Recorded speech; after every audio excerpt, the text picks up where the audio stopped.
नमस्कार दोस्तों, आपका बहुत बहुत स्वागत है मेरे YouTube चैनल में। अगर कोई देखेगा तो अगर आप वीडियो देखना आपने शुरू कर दिया है तो बस आप रुक जाइए, अभी आप स्किप मत करना एंड वीडियो को पूरा देखने की कोशिश कीजिए। मैं आपको बहुत अच्छे से एक नई न्यूज़, एक नई अपडेट बताने वाला हूं, जो कि है अमेरिका ने राष्ट्रपति मादुरो, वेनेजुला के राष्ट्रपति मादुरो व पत्नी को पकड़ा। ट्रंप बोले हम चलाएंगे वेनेजुला। यस्टरडे नाइट यानी कि 3 जनवरी 2026, जो ये नया वर्ष स्टार्ट हुआ है 2026, इसमें जो है 3 जनवरी को यूएस ऑपरेशंस के अंतर्गत वेनेजुला के राष्ट्रपति को डायरेक्टली उनके रूम से ही पकड़कर बंदी बना के ले जाया गया। ये डिटेल में खबर आई है एंड अब वहां पे जो यूएस प्रेसिडेंट है उनका शासन वेनेजुला में हो सकता है। ये घटना हुई है जिसकी कुछ लोग काफ़ी निंदा भी कर रहे हैं एंड अभी ये आज की लेटेस्ट अपडेट है एंड ये अमर उजाला में तो फ्रंट पेज पे एंड सारे अखबारों में फ्रंट पेज पे आपको खबरें मिल जाएंगी। उसके बारे में जरा हम बात करते हैं कि क्या क्या हुआ होगा। ऑपरेशन ऑब्सोल्यूट रीलॉन्च से मादुरो का तख्ता पलट किया गया। वेनेजुला जो कि एक देश है, सेपरेट कंट्री है, वहाँ पे यूएस का अटैक और उनका जो शयन कक्ष था जहाँ पे उनके बेडरूम से उन दोनों हस्बैंड वाइफ को पकड़ के वो लोग रातों रात अमेरिका ले गए, न्यूयॉर्क ले गए। मैं आपको डिटेल में ये बताता हूँ। न्यूयॉर्क टाइम्स, जो कि आपको अखबारों में मिल जाएगा, लेकिन कुछ लोग जो यूट्यूब में देखना पसंद करते हैं तो ये लेटेस्ट अपडेट है एंड अब अभी आप देखेंगे, मेरे तो व्यूज़ खैर आते नहीं है, लेकिन जो एक्चुअल यूट्यूबर्स हैं उनके प्रॉपर एडिटेड वीडियोस आपको इस टॉपिक पे जरूर मिलेंगे कि ये आखिर पूरा ऑपरेशन हुआ कैसे, जो पूरी रिसर्च में भी सामने आएगा और आपको दूसरे यूट्यूबर से अच्छे से पता चलेगा कि ये पूरा ऑपरेशन हुआ कैसे। अमेरिकी सैनिक और ऑफिसर्स अंदर पहुंचकर कैसे राष्ट्रपति को उन्होंने रातों रात उन्होंने वहां से, किस तरह से अबडक्शन प्रोसेस हुआ है, किस तरह से किडनैपिंग टाइप का प्रोसेस पूरा हुआ है। काराकस, वॉशिंगटन, अमेरिका ने वेनेजुला पर अब तक का सबसे बड़ा हमला करते हुए शनिवार को उसके राष्ट्रपति निकोलस मादुरो और उनकी पत्नी सीलिया फ्लोरेंस को हिरासत में ले लिया। एक खास सैन्य ऑपरेशन में मादुरो को सत्ता से बेदखल कर उन्हें पत्नी के साथ न्यूयॉर्क ले जाया जा रहा है, जहां दोनों पर नार्को आतंकवाद का मुकदमा चलाया जाएगा। अमेरिकी राष्ट्रपति डोनाल्ड ट्रंप ने ऐलान किया कि सत्ता का हस्तांतरण होने तक अमेरिका ही वेनेजुला का शासन चलाएगा। तो मतलब अमेरिकी राष्ट्रपति द्वारा डिक्लेयर हो चुका है कि अब वो ही वेनेजुला का शासन चलाएंगे। तो काफ़ी दिनों से ये तैयारी चल रही होगी एंड फाइनली वो लोग इस काम को ऑपरेशन एब्सोल्यूट रीलॉन्च से इस तरह से उन्होंने तख्ता पलट कर दिया है।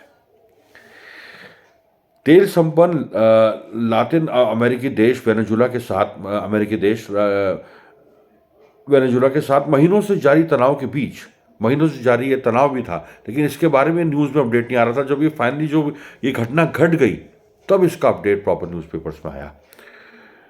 महीनों से जारी तनाव के बीच अमेरिका ने सैन्य ऑपरेशन एब्सोल्यूट रीलॉन्च को अंजाम दिया। एक सैन्य बेस पर अपने बेडरूम में सो रहे मादुरो और सीलिया को, राष्ट्रपति मादुरो एंड उनकी वाइफ सीलिया को अमेरिकी कमांडोज घसीटते हुए, साफ साफ लिखा है घसीटते हुए बाहर लाए। वहीं अमेरिकी सेना ने हमले के दौरान वेनेजुला की राजधानी काराकस में 7 मिसाइलें भी दागी और 40 लोगों की मौत हुई। रातों रात सैन्य ऑपरेशन किया गया, कई लोगों की डेथ, 40 लोगों की डेथ हुई, जो लेटेस्ट न्यूज अपडेट के अकॉर्डिंग आज 4 जनवरी को है। 30 मिनट की कार्रवाई में अमेरिकी लड़ाकू विमानों ने कम ऊंचाई पर उड़ान भरते हुए सैन्य और संचार केंद्रों को निशाना बनाया। वेनेजुएला ने देश में आपात स्थिति घोषणा करते हुए अमेरिकी कार्रवाई को साम्राज्यवादी हमला बताया। ठीक है, तो ये हमला हुआ और ऐसे ऐसे पूरा घटनाक्रम मैंने आपको बता दिया। ठीक है, अब जो देहरादून के रहने वाले डोनाइट्स हैं उनके लिए खबर है, बताओ क्या खबर होगी अब सर्दियों में, कि मसूरी में बर्फ नहीं पड़ी। चेंजिंग द टॉपिक, मसूरी की बर्फ, देहरादून मसूरी, ये जो एडजॉइनिंग एरियाज हैं, दिल्ली से, हिमाचल से भी लोग पूरा मसूरी घूमने आ जाते हैं, जो पर्यटक होते हैं, टूरिस्ट होते हैं। तो इस विंटर्स टाइम में जो ये मौसम की बेरुखी है, इससे फसलों को प्रभाव पड़ा है। मैं पढ़ रहा था, मैं आपको भी जरूर शेयर करूंगा। मौसम की बेरुखी है, जो बदलाव हुआ है, चक्रौता, मौसम की बेरुखी ने पर्वतीय क्षेत्रों के किसानों और बागवानों की चिंता बढ़ा दी है। अक्टूबर से अब तक तो ना तो बारिश हुई है और ना ही बर्फबारी। इससे खेती और बागवानी पर प्रतिकूल प्रभाव पड़ रहा है। खासकर सेब उत्पादक बागवान सबसे अधिक परेशान है। बर्फबारी ना होने से संकट में बागवान, जो ये सेब की खेती वगैरह करते हैं, जो इस समय की जो फसलें होती है, खेती होती है, उसमें जो ये सेब भी है, इनकी फसलों में बहुत बड़ा नुकसान हुआ है। मतलब बर्फ अगर पड़ जाती तो फायदा होता, क्योंकि लगभग 3, 4, 5 जनवरी तक बर्फ पड़ जाती है। आज भी धूप वाला दिन है। एंड ऑफ कोर्स जो यूपी साइड के एरियाज हैं, मुजफ्फरनगर वगैरह, वहाँ तो सहारनपुर, मुजफ्फरनगर, वहाँ तो धूप आती ही नहीं है, तो प्लेन एरियाज माने जाते हैं। देहरादून सबसे बेस्ट है कि यहाँ तो धूप तो यहाँ प्रॉपर आती है, लेकिन मसूरी में बर्फ नहीं पड़ रही, क्योंकि एक साथ ही सारा मौसम चेंज होता है उत्तराखंड का। और फिर उत्तराखंड के सारे पर्वतीय इलाकों में मसूरी में बर्फ पड़ने के साथ धीरे धीरे बर्फ पड़ना शुरू हो जाता है, जैसे चक्रौता साइड और जो भी सारे हिली एरियाज हैं, जो सारे हिली एरियाज हैं। ठीक है। जमीन में नमी नहीं होने से पौधों की रोपाई प्रभावित। लगातार सूखे मौसम के कारण बागवान नए पौधों का रोपण भी नहीं कर पा रहे हैं। जमीन में नमी ना होने से गड्ढे खोदना तक मुश्किल हो गया है, क्योंकि जब बर्फ पड़ती है तो जमीन में नमी हो जाती है, तो जिससे वो फसलों को की रोपाई कर पाते हैं। किसानों का कहना है कि पर्वतीय क्षेत्रों की खेती और बागवानी पूरी तरह बारिश और बर्फबारी पर निर्भर है।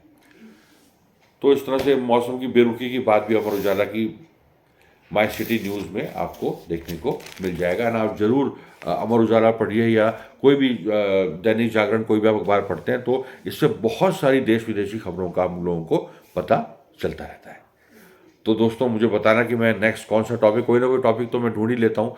एंड 3, 4 भी व्यूज़ आ जाएँ, कुछ भी थोड़े से भी व्यूज़ आ जाएँ, तो मैं खुश हो जाऊँगा कि मेरा चैनल आपको देखता भी नहीं है। ठीक है, बिल्कुल ही डाउनफॉल हो चुका है चैनल का। मेरे अपने फ्रेंड्स वगैरह भी नहीं देखते, लेकिन अगर आप देख रहे हैं तो आप इस वीडियो को पूरा देखना एंड लाइक करने की कोशिश करना प्लीज़, थोड़ा सा, है ना। एंड लाइक एंड सब्सक्राइब करना बिल्कुल फ्री है यूट्यूब में। तो जय हिंद, जय भारत देश, एंड मिलते हैं किसी अगली वीडियो में। Thanks for watching.